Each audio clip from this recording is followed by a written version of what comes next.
Lucy! May sasabihin daw sa'yo si Eugene. Wala. Meron! Gusto ka raw niya. Hoy! Gusto mo ako, Eugene? Kilala mo ako? Oo, di ba nagkakalala na tayo ng grade 7 tayo? Wow. Gusto mo pag-usapan? Pag-usapan feelings ko? Naku, wag na, nakakahiya. Okay. Lucy! Nandito na eh. Pahingi lang ako ng 15 minutes mo. Aaminin ko lahat. Gusto kita, Lucy. Gustong-gusto talaga kita. Grade 7 pa lang tayo, crush na talaga kita. Alam kong opposite tayong dalawa. Nasa star section ka, tapos ako laging nasa last section. Madali ka mag-focus sa ibang bagay, tapos ako madaling ma-distract. Talented ka, tapos palagi ka representative sa labas ng school. Matalino ka, tapos ako gwapo lang. Ang ibig ko sabihin, consistent escort ako simula grade 7 hanggang ngayong grade 10. We're not perfect and things...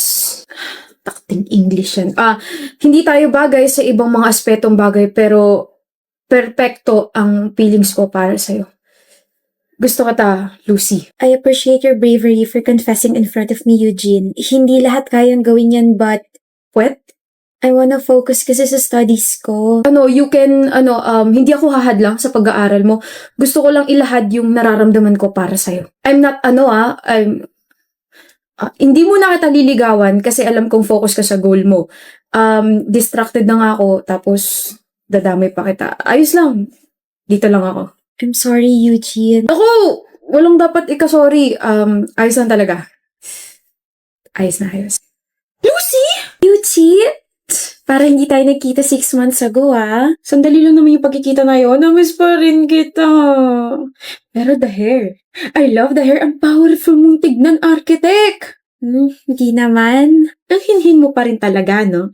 At ang ingay mo pa rin talaga, no? Ngayon ko lang na-realize na you grew up so well. 10 years na yung nakalipas, pero height mo, same pa rin. Ikot ka na ba? Ang dami naghahanap sa'yo. Saan si Lucy? Nakita niyo ba si Lucy? Pupunta ba si Lucy? Di ba Yuchi, BFF kayo ni Lucy? Wait, have you met... Oh! Ayun siya, tawagin ko nga. Wag na. Eugene, nandito na ang yayamaning business owner namin, si Eugene. Manahimik ka nga. Eugene, si Lucio, yung crush mo nung high school tayo. Naalala ko na ako yung may dahilan kung bakit napaamin ka bigla. You've changed, guys! Hi, Architect Lucy. Hi, Eugene. Hi lang, walang kiss. Char, sige, usap muna kayo. Catching up with the ones that got away. Yeah? Kasal ka na? Huh? This ring? No, this is just an accessory. Sinuot ko lang kasi bagay sa outfit ko. Why am I even explaining? Kasal ka na? Ito? Hindi, trip ko lang bumili ng singsay. Hindi cash sa ibang daliri ko, kaya dito na lang. Akala ko kasi kasal ka ni... Ano tong naririnig ko? Anong kasal? Ha? Anong kasal-kasal? Paano ikakasal to? Inihintay ka nitong si Eugene. Pagod na ako sa inyong dalawa. Kailan ba magiging kayo, ha? 10 taon na wala pa ring usad? Yuchi? Ikaw, Lucy, kailan mo aamin sa sarili mo na may gusto ka talaga dito kay Eugene? Na all this time, hindi ka nagkaka-boyfriend dahil hindi mo wala sa isip mo tong lalaking to. Alam mo bang one time nagreklamo sa akin to si Lucy nung high school tayo kasi bigla ka na lang daw lumayo after your confession? Ngayon, ako na magsasabi kasi nahihirapan ako sa inyong dalawa. Ako'y naiinip eh. Lucy girl, hindi lumayo sa'yo si Eugene nung high school tayo. Ano ba? Si Eugene? Never siya lumayo. He's always been there.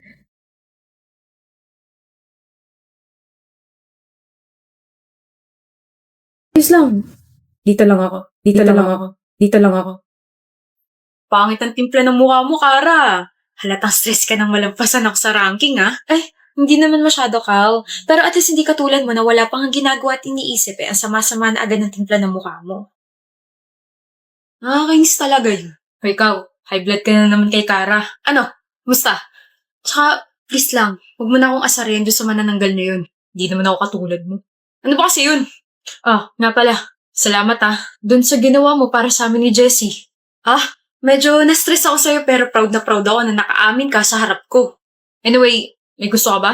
Love life! Gusto ko ng love life. Nakakainis! Sabay pala kami magla-lunch ni Jessie. Una na ako Good luck dyan sa gusto mo. Palagi na lang akong tulay para sa 2 tao.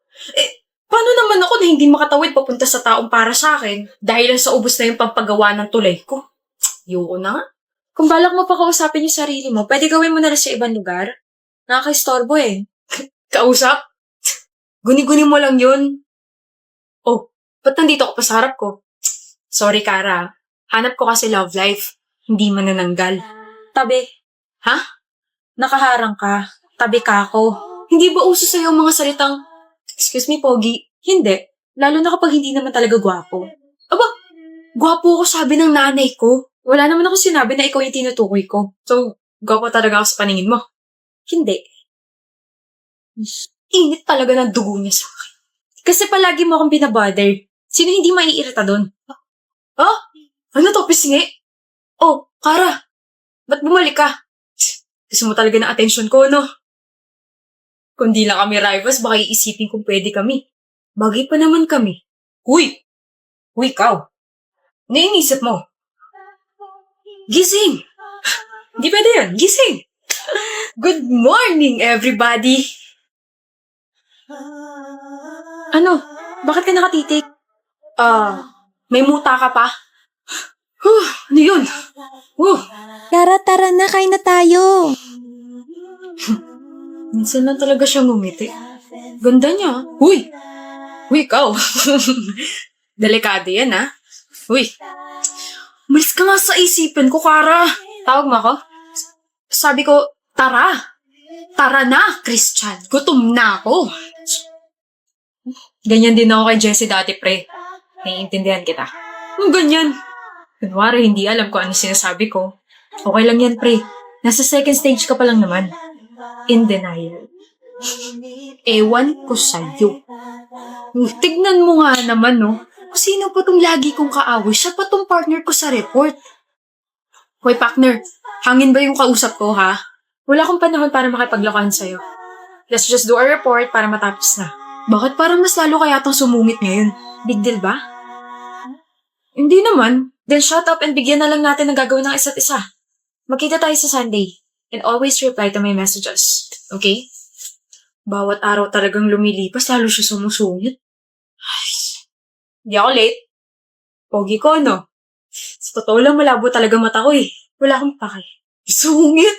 Okay, so ito yung magiging introduction natin. And then instead of asking some questions sa audience, let's have a proper debate para alam nila. Nakikinig ka ba? Kung hindi, pwede ka nang umalis. Galit ka ba sa akin? We have to finish our report. Bakit feeling ko mas galit ka sa akin ngayon, Kara? Oh, please. Alam ko namang rivals tayo, pero iba eh. Sino may sabing rivals tayo? Hindi ba?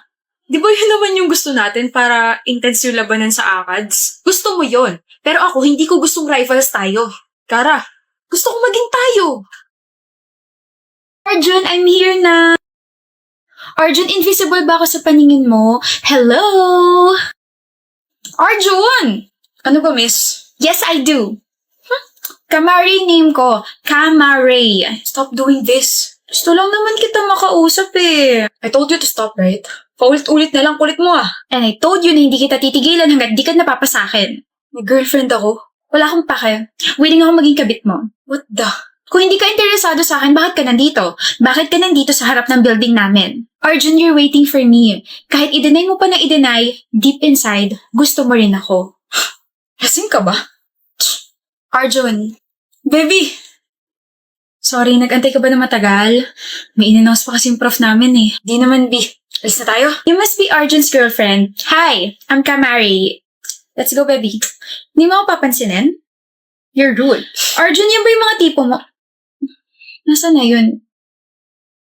Siya ba yun? Yun na kwento mo? Yung hindi ka tinitigilan kahit alam na may girlfriend ka na? Oo, kakairita. Ilang beses ko na siya sinabihan tumigil na siya. Ba ayaw pa? Willing pa raw siya maging kabit. May kilabutan ako. Baby, you know me. Maiksi yung pasensya ko kapag inaagrabyado tayo. Yung mga mata ko, nandidilim, parang ganito. I think you need to take an action, ha? You have powers, eh. And you know me, Arjun. I got you. Always. Hey, ugly! Pangit! Alexis! Kanina pa kita tinatawag. Sorry. Akala ko kasi sarili mo yung tinatawag mo. You're really rude, you know? Calling me pangit. Hindi ba rude yun? You sound so childish. Anyway, hindi ko kasama yung boyfriend ko. Hindi mo siya matititigan. Ako lang. Ikaw yung sadya ko. I just want to let you know that I'm like your boyfriend. Talaga? What a coincidence. Gusto ko rin siya. I can steal your boyfriend. Sige nga. Hindi ka takot? Bakit ako matatakot? Wala namang pa sa ibang tao. Ilang beses ka na niya na-reject? 8. Don't worry. Pang-siyam na to. Ire-reject na kita para sa kanya. Confident ka ngayon, pero iiyak ka rin sa huli. Calamares. It's Camari! Parehas lang din yun. Makinig ka sa akin, okay? Alam mo ba yung salitang limitasyon? Yung salitang stop. How about yung salitang no? Yung salitang respect? Of course! Ano kala mo sa akin, bobo? Oo, bobo ka. What? Bobo ako? Alam mo yung mga salitang ganun pero hindi mo alam kung paano i-apply sa totoong buhay? Bobo ka. Alexis! Boboklatin ko rin yung ulo mo at isasalpak ko dyan sa utak mo na dumistansya ka sa may girlfriend na. But I want him. Siya lang. Ngayon ko lang naramdaman to. Siya lang bang isda sa dagat, ha? Nabingwit ko na siya. Makikishare ka pa? Baka pasin kita ng bangka. I liked him first. E di sana pinabillboard mo. Kabit? Willing ka maging kabit? Kung ikabit kaya kita sa dingding tapos may nakapaskal na word na papansin, gusto mo? Kamare, mabait naman ako pero sa'yo hindi. Tigilan mo na si Arjun. Put yourself in my shoes. Pag nagka-boyfriend ka at may umaaligid na virus dyan sa boyfriend mo, baka mas malala pa yung gawin mo kaysa sa akin. Hindi mo kayang ilagay yung sarili mo sa sapatos ko? Sabagay, hindi kasi tayo magka-size eh. Ang kapal kasi ng mukha mo. Let's not see each other again, okay? Huwag mo na rin dagdagan yung nicknames mo. Cheater ka na nga, tapos papansin ka pa. Huwag na. Paano nga nalamang may history ako ng cheating sa ex ko? I hate her! Okay na, baby. Tara, quick. Appear muna. Huwag dito! Tara na!